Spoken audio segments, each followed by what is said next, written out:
কেতিয়াবা আপোনালোকৰো এনেকুৱা হয়নে? একো কামো কৰিবলৈ মন নাযায় আৰু একো খাবলৈও মন নাযায়। আজি মোৰো একেই অৱস্থাই হৈছে। একো কৰিবলৈ মন নাই যোৱা।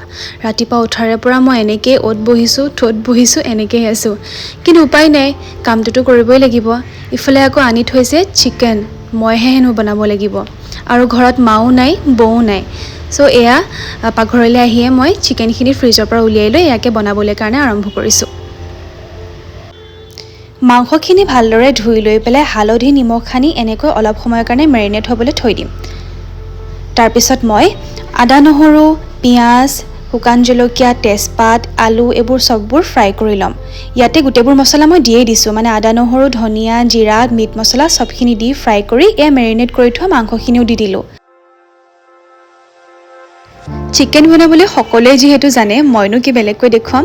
কিন্তু আমাৰ ঘৰত আকৌ লোকেল চিকেনটোত মা মছলা বেছিকৈ খাই ভাল নাপায়, চিম্পুলকৈয়ে ভাল পায়। সেইটো কাৰণে তেনেকৈয়ে ৰান্ধোঁ। আৰু এনেকৈ মাংসখিনি দিয়াৰ পিছত লৰাই ইয়াতে ফ্ৰাই কৰি থোৱা আলুখিনিও দি দিম। এনেকৈ মাজে মাজে লৰাই মোৰ চিকেনখিনি আজি ৰান্ধিম। তাৰপিছতে মনত পৰিল শহুৰ দেউতাই আকৌ মাংস বেছিকৈ নাখায়। আকৌ ফ্ৰিজৰ পৰা মাছ উলিয়াই ফ্ৰাই কৰি জিকা আৰু আলুৰে এনেকৈ মাছৰ জোলখন ৰান্ধিবৰ কাৰণে লৈছোঁ।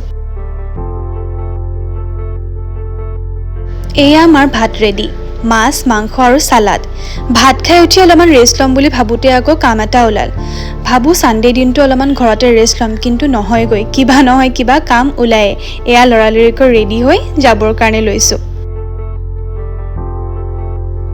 এইফালে ইজনী মই ৰেডি হৈ মেলি একদম যাবৰ কাৰণে আহি গ'লোঁ।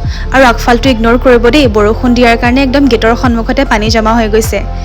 জুৰুড ফ্লাইঅভাৰ পাৰ হৈ আহিয়ে এইফালে ইজনী মই গৈ আছোঁ। আৰু এইখন হৈছে গান্ধী মণ্ডপৰ পতাকাখন। আজিলৈ আহিছোঁ, বাই বাই।